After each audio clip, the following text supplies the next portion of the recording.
Good morning student, it is video number 11 of chapter electricity class 10th and today we discuss resistances in parallel. So let's start.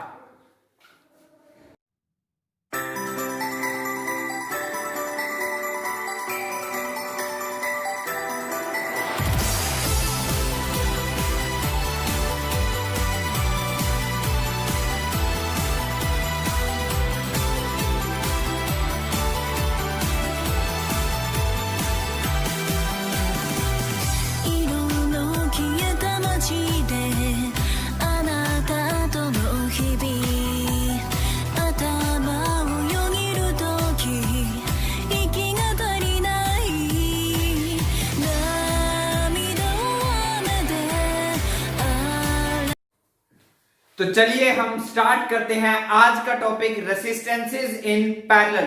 जी हाँ, previous video में हमने series combination को discuss किया था। आज इस video में हम डिस्कस करते हैं जब रेसिस्टेंसेस पैरेलल में कनेक्ट होंगे। तो याद करो सीरीज में क्या होता था, जब रेसिस्टर सीरीज में ऐड होते थे तो करंट सेम रहता था और वोल्टेज डिवाइड होता था। तो पैरेलल में इसका रिवर्स होगा, मींस यहां पर वोल्टेज सेम रहेगा और करंट डिवाइड होगा। क्या बताया मैंने, करंट क्या होगा, डिवाइड। करंट डिफरेंट जाएगा, अलग अलग रेसिस्टर में से अलग अलग डिवाइस में से अलग अलग करंट जाएगा, बट जो वोल्टेज होगा वो सेम रहेगा। वोल्टेज जो रहेगा वो सेम रहेगा। बात समझ में आ रही है? क्या बताया मैंने, पैरेलल अरेंजमेंट में क्या होगा, पैरेलल अरेंजमेंट के अंदर जो करंट है वो डिवाइड होगा, करंट डिफरेंट फ्लो होगा through the different resistors, but जो वोल्टेज है वो सब रेसिस्टर में क्या रहेगा, सेम। अब पैरेलल कॉम्बिनेशन को हम कब यूज करते हैं, तो पैरेलल कॉम्बिनेशन को हम तब यूज करते हैं जब हम चाहते हैं कि जो रेसिस्टेंस है, जो टोटल रेसिस्टेंस है एक सर्किट का, वो मिनिमम हो और करंट हमारा मैक्सिमम हो। तो कब हमें रिक्वायरमेंट होती है इस कॉम्बिनेशन की, जब इक्विवेलेंट रेसिस्टेंस, जी हाँ, इक्विवेलेंट रेसिस्टेंस को मैंने क्या बताया था, इक्विवेलेंट रेसिस्टेंस का मतलब क्या है, इक्विवेलेंट रेसिस्टेंस का मतलब है टोटल रेसिस्टेंस। इक्विवेलेंट रेसिस्टेंस का मतलब क्या है, टोटल रेसिस्टेंस। तो इक्विवेलेंट रेसिस्टेंस जब हमें कम से कम चाहिए, मिनिमम चाहिए, तब हम पैरेलल कॉम्बिनेशन यूज करेंगे, या फिर जब हमें करंट मैक्सिमम चाहिए होता है, ज्यादा से ज्यादा करंट फ्लो हो सर्किट के अंदर, तब हम जो रेसिस्टर्स होंगे उनको किस में कनेक्ट करेंगे, पैरेलल के अंदर। अब देखते हैं हम सर्किट की हेल्प से समझते हैं। तो ये तीन रेसिस्टर देखो, ये रेसिस्टर R1 है, ये रेसिस्टर R2 है और ये रेसिस्टर R3 है। तीन रेसिस्टर है, हमने इनका नाम दे दिया रेसिस्टर। आई होप आप समझते होंगे। लाइक जैसे मान लो फॉर एग्जांपल ये बल्ब है, तो बल्ब की एक अपनी रेसिस्टेंस होगी, सेकंड रेसिस्टर एक टीवी है, ठीक है, थर्ड रेसिस्टर लाइक एक हीटर है। तो ये तीन डिवाइस है जो तीनों पैरेलल में कनेक्ट हैं। अब कैसे पता चलेगा, ये तो मैंने बता दिया कि करंट डिवाइड हो और वोल्टेज सेम रहे तो पैरेलल। लेकिन आप फिजिकली देख के कैसे बताओगे, जैसे वहां पर आपने बताया था सीरीज में, वो क्या था, वहां पर क्या था कि सेकंड रेसिस्टर का स्टार्टिंग पॉइंट फर्स्ट रेसिस्टर का एंड पॉइंट था, इसीलिए वो दोनों रेसिस्टर किस में थे, सीरीज में। लेकिन यहां ध्यान से देखो, इस रेसिस्टर का, पहले रेसिस्टर का ये स्टार्टिंग पॉइंट, ये एंड पॉइंट, सेकंड रेसिस्टर का ये स्टार्टिंग पॉइंट, ये एंड पॉइंट, और थर्ड रेसिस्टर का ये स्टार्टिंग पॉइंट, ये एंड पॉइंट। क्या किया, तीनों रेसिस्टर के स्टार्टिंग पॉइंट को एक कॉमन पॉइंट से ज्वाइन कर दिया, तीनों रेसिस्टर के स्टार्टिंग पॉइंट को एक कॉमन पॉइंट से ज्वाइन कर दिया, और तीनों ही रेसिस्टर के एंड पॉइंट को कॉमनली एक पॉइंट से ज्वाइन कर दिया। तो ये तीनों किस में माने जाएंगे, पैरेलल में। जी हाँ, मैंने क्या बताया, पैरेलल में। क्या, जब जितने भी रेसिस्टर हमें दिए गए हैं, 2 या 3 या 10, उन सब का स्टार्टिंग पॉइंट एक कॉमन पॉइंट से जुड़ा है और उन सब का ही एंड पॉइंट एक अलग कॉमन पॉइंट से जुड़ा है, तो हम कहेंगे वो सब रेसिस्टर आपस में एक दूसरे के साथ पैरेलल हैं। ये साथ में एक V वोल्ट की बैटरी लगी है जो V वोल्टेज प्रोवाइड कर रही है। तो बैटरी के पॉजिटिव से क्या चलेगा, करंट, और सर्किट कहां कंप्लीट होगा, जब करंट बैटरी के पॉजिटिव टर्मिनल से नेगेटिव टर्मिनल तक पहुंच जाएगा तो वो क्या होगा, सर्किट कंप्लीट हो जाएगा। तो ठीक है, तो करंट चला यहां से आई, करंट क्या चला, यहां से आई। अब यहां तक तो आई चल रहा है, ठीक है, नो प्रॉब्लम, यहां तक तो आई चल रहा है। लेकिन जब यहां करंट पहुंचा तो करंट को फ्लो होने के लिए तीन डिफरेंट पाथ मिल गए। देखो कौन से तीन डिफरेंट पाथ, ध्यान से समझना।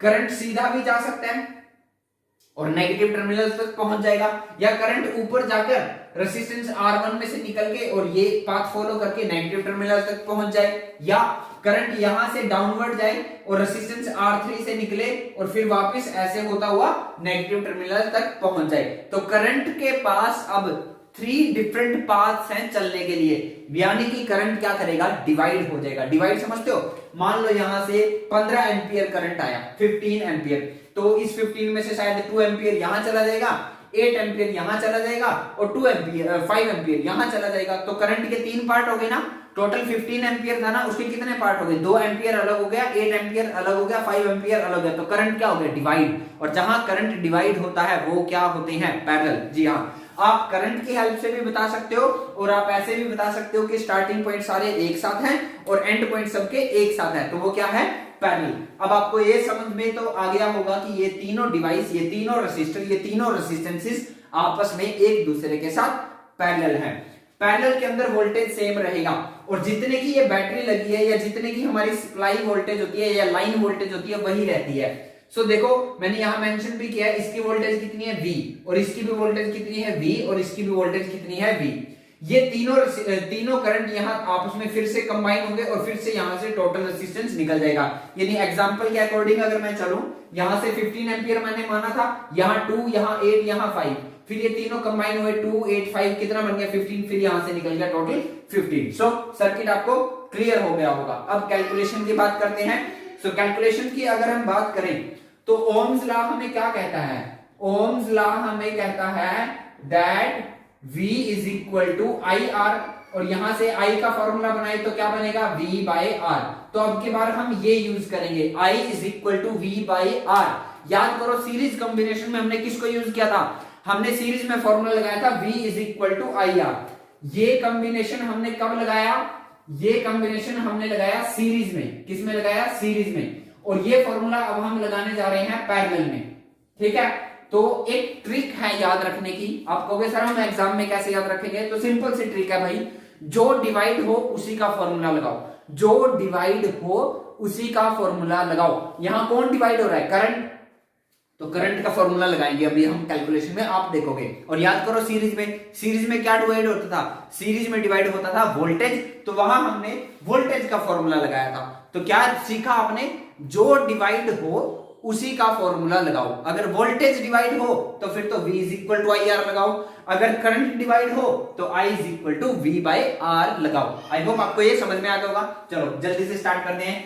पहले रेसिस्टर के लिए करंट क्या है I1, वोल्टेज क्या है V, रेजिस्टेंस क्या है R1। So I1 is equal to V by R1। अब सेकंड के लिए समझ जाओगे, I2 is equal to V by R2। Third के लिए I3 is equal to V by R3। 3 equation. अब इन तीनों को ज्वाइन करके टोटल करके कुछ ना कुछ एक नेट रेजिस्टेंस आएगा, टोटल रेजिस्टेंस आएगा, उसको हम क्या कहेंगे, इक्विवेलेंट रेजिस्टेंस। अभी हमें पता नहीं वो क्या आएगा, तो हमने उसका एक नाम रख दिया RP। P से बन गया पैरेलल, जैसे वहां पे लिखा था RS से मतलब सीरीज, तो यहां बन गया RP का मतलब equivalent resistance of the combination. तो देखो इस सर्किट का, पूरी सर्किट का वोल्टेज V, पूरी सर्किट का करंट I, पूरी सर्किट का टोटल रेजिस्टेंस RP।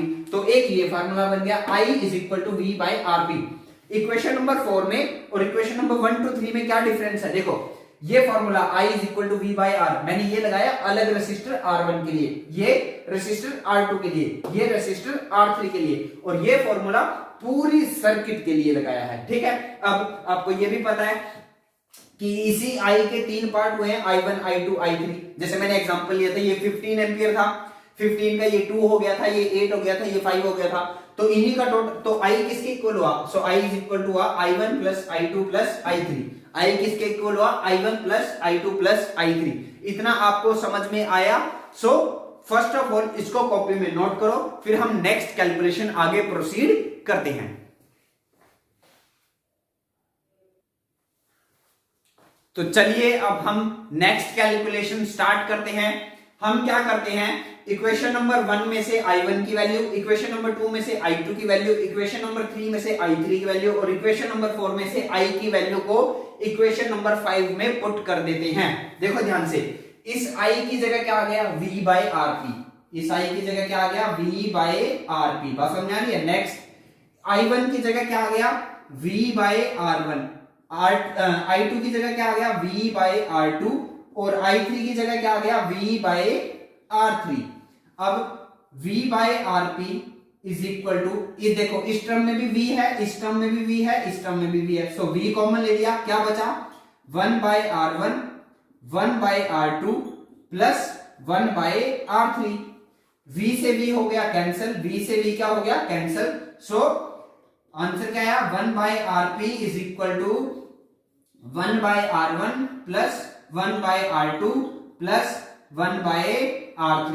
क्या आया हमारे पास 1 by RP is equal to 1 by R1 plus 1 by R2। तो रेसिस्टेंसेस जब पैरेलल में जुड़ी होती हैं तो हम उनको कैसे ऐड करते हैं, हम उनको 1 by R1 plus 1 by R2 plus 1 by R3 की फॉर्म में हम इनको ऐड करते हैं। सो इसी के साथ हमारा डेरिवेशन तो कंप्लीट हुआ, रिजल्ट तो हमारा आ गया। अब हम इसको जल्दी से एक एग्जांपल की हेल्प से भी समझ लेते हैं। सो इसको कॉपी में नोट करो, फिर हम नेक्स्ट आगे कुछ एग्जांपल के साथ इसको कंटिन्यू करते हैं। तो चलिए हम इसको एक एग्जांपल की हेल्प से डिस्कस करते हैं।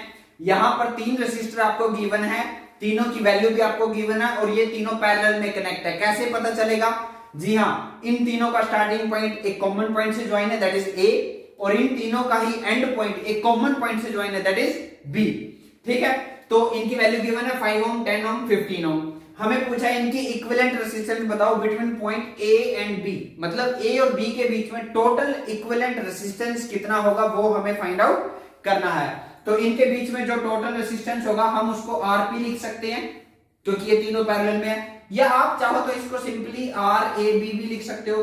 तो वो क्या आएगा 1/5 प्लस 1/10 प्लस 1/15, क्योंकि देखो यहां फॉर्मूला क्या आया था 1/RP is equal to 1/R1 plus 1/R2 plus 1/R3, क्योंकि वहां पे हमने एग्जांपल लिया था R1 R2 R3। यहाँ पे है 5 10 15, तो ये हो गया 1/5 1/10 1/15। 5 10 और 15 का एलसीएम क्या आएगा, 5 10 और 15 का एलसीएम आएगा 30। कितना आएगा 30। 5 6 जा 30, 10 3 जा 30, 15 2 जा 30, सो ये आएगा 11/30। अब बच्चे यहां मिस्टेक क्या करते हैं स्टूडेंट, इसको आंसर को यहीं पे छोड़ देंगे कि 11/30 ही इक्विवेलेंट रेजिस्टेंस है। 11/30 ओम इक्विवेलेंट रेजिस्टेंस नहीं है, क्योंकि ध्यान से देखो इस इक्वल के इस साइड में क्या लिखा है 1/RAB, 1/RAB, और हमें फाइंड आउट करना है RAB। 1/RAB और सिर्फ RAB में डिफरेंस होता है। तो ये मैं बार बार बोल रहा हूं, स्टूडेंट यहीं पे मिस्टेक करते हैं। जब भी पैरेलल का क्वेश्चन आता है वो यहीं तक इसको सोल्व करते हैं और पूरा क्वेश्चन हमारा गलत हो जाता है। सो देखो ध्यान से, हमारे पास 1/RAB किसके इक्वल आया, 1/RAB आया हमारा 11/30। क्रॉस मल्टीप्लाई करें तो ये हो गया RAB into 11 is equal to 30, and result में RAB किसके आया equal 30/11 ohm, 30/11 ohm. So this is our final answer. तो इन तीनों का टोटल रेजिस्टेंस कितना आएगा 30/11 ओम, 30/11 ओम। अगर मैं इसको पॉइंट्स में निकालता हूं, अगर मैं इसको फ्रैक्शन में ना रख के पॉइंट में निकालूं तो क्या आएगा 11 2 जा 22, कितने बचेंगे 8, फिर 0, 11 7 जा 77, 3 30, 11 2 जा 22। पॉइंट के बाद 2 डिजिट तक आंसर सफिशिएंट होता है। तो इनका टोटल रेजिस्टेंस कितना है 2.72 ओम, 2.72 ओम। ध्यान से देखो, अब इन तीनों रेसिस्टर में सबसे बड़ा रेसिस्टर कौन था, सॉरी इन तीनों में सबसे छोटा रेसिस्टर कौन था, पहला रेसिस्टर जिसकी वैल्यू थी 5 ओम, और नेट आंसर उससे भी कम आया है 2.72 ओम। मीन टू से जब आप बहुत सारे रेसिस्टर को पैरेलल में कनेक्ट करते हो तो उनका टोटल रेसिस्टेंस, उनका इक्विवेलेंट रेसिस्टेंस उस रेसिस्टर से भी कम आएगा जो उनमें सबसे छोटा था। और सीरीज में याद करो, सीरीज में अगर आप कुछ रेसिस्टर को ऐड करोगे तो उनका आंसर उस रेसिस्टर से भी ज्यादा आंसर आएगा जो सबसे बड़ा था, जिसकी वैल्यू सबसे बड़ी थी। ये तभी तो बताया सीरीज कॉम्बिनेशन हम कब यूज करेंगे, जब हमें मैक्सिमम रेसिस्टेंस की रिक्वायरमेंट होगी, और पैरेलल कॉम्बिनेशन हम कब यूज करेंगे, जब हमें मिनिमम रेसिस्टेंस की रिक्वायरमेंट होगी। देखो बहुत कम आया ना, सबसे कम, वैसे तो कितने कितने के ऐड है, 5 ओम, 10 ओम, 15 ओम, बहुत ज्यादा, लेकिन इन तीनों का टोटल कितना है, टोटल है 2.72 ओम। कितना है, 2.72 ओम। ये उससे भी कम है जो इनमें सबसे छोटा है, ये वैल्यू उससे भी कम है जो सबसे छोटा है। बात समझ में? तो इक्विवेलेंट रेजिस्टेंस अगर आपको कम चाहिए, अगर क्वेश्चन आ जाए, मान लो कि आपके पास कुछ गिवन रेसिस्टर है, आप उनसे मिनिमम रेसिस्टेंस अचीव करना चाहते हो, तो कैसे ऐड करोगे, पैरेलल में। आपके पास कुछ गिवन रेसिस्टर है, आप उनसे मैक्सिमम रेसिस्टेंस एडॉप्ट करना चाहते हो, तो क्या करोगे, सीरीज में ऐड करोगे। तो सीरीज कब चाहिए, जब मैक्सिमम रेसिस्टेंस, और पैरेलल कब चाहिए, जब मिनिमम रेसिस्टेंस। तो इसी के साथ ये टॉपिक कंप्लीट हुआ, ये वीडियो भी कंप्लीट हुआ। नेक्स्ट वीडियो में हम सीरीज और पैरेलल को एक साथ कंक्लूजन के तौर पे, कंपैरिजन के तौर पे डिस्कस करेंगे। सो आज की इस वीडियो में इतना ही। Thank you.